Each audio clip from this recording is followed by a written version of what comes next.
Namaste. My name is Shubha Nagesh. I'm a 2019 Atlantic Fellow in Global Health Equity. I work for a non-profit, the Latika Roy Foundation in Dehradun, Uttarakhand, the Himalayan state of India. More than 60% of our state is mountainous and rural.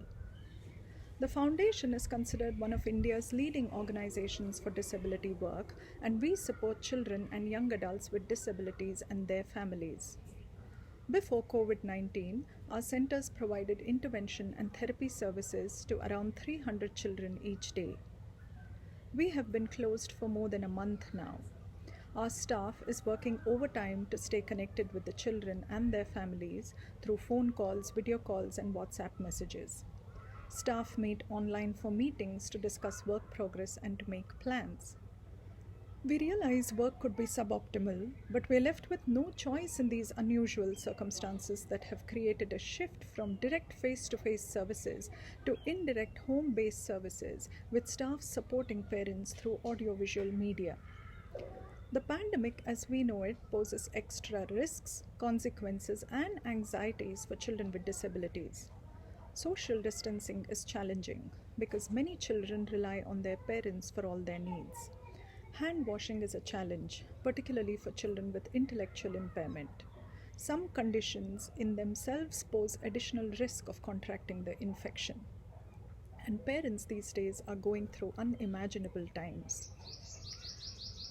Some families seem to be making progress with intervention goals because parents seem to have more time with their children now.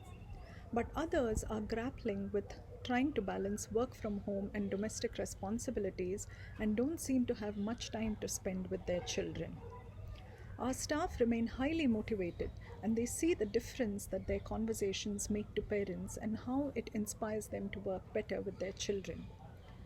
Despite the magnified challenges for children with disabilities, the pandemic has also helped us to realize that telehealth can be an option to provide intervention services for children with disabilities.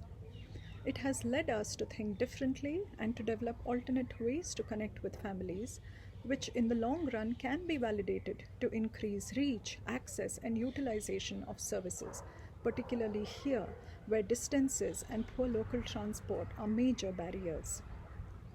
We remain optimistic and work in solidarity. We try to build hope and positivity in each other.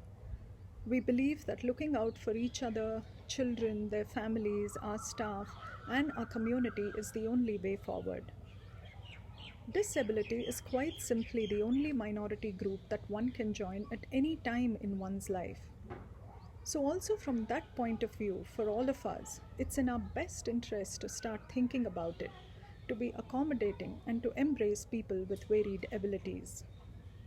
We are the change the world needs right now, and we can absolutely have impact every single day, even in these times. Namaste.